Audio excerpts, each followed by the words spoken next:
बहुत समय पहले महाराज अश्वपति की पुत्री राजकुमारी सावित्री अपनी तेजस्विता, सौम्यता और अद्भुत साहस के लिए प्रसिद्ध थी।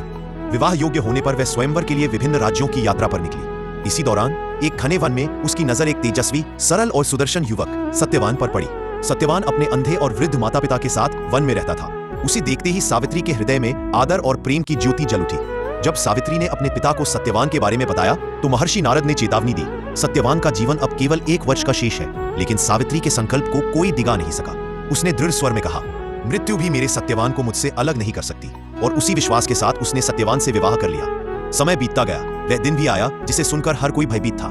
सावित्री ने कठोर उपवास रखा और पूरे दिन अपने पति के साथ रही। लकड़ी काटते काटते अचानक सत्यवान का शरीर लड़खड़ाया और वह सावित्री की गोद में गिर पड़ा।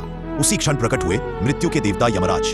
यमराज सत्यवान की आत्मा लेकर आगे बढ़े, लेकिन सावित्री पीछे पीछे चलती रही। यमराज ने रोका, समझाया, पर सावित्री ने अद्भुत धैर्य, ज्ञान और करुणा से उत्तर दिया। उसके प्रेम और वचन की शक्ति से प्रभावित होकर यमराज ने उसे 3 वरदान देने का निर्णय लिया। पहला, उसने अपने ससुर के राज्य की पुनः प्राप्ति मांगी।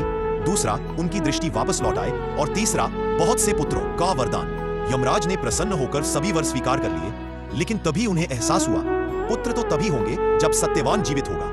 यमराज मुस्कुराए और प्रेम तथा दृढ़ता की इस देवी को प्रणाम करते हुए बोले, सावित्री, तुम्हारे सत्य प्रेम के आगे मृत्यु भी झुकती है। और उन्होंने सत्यवान को जीवन लौटा दिया। सत्यवान जाग उठा और सावित्री की गोद में मुस्कुराया।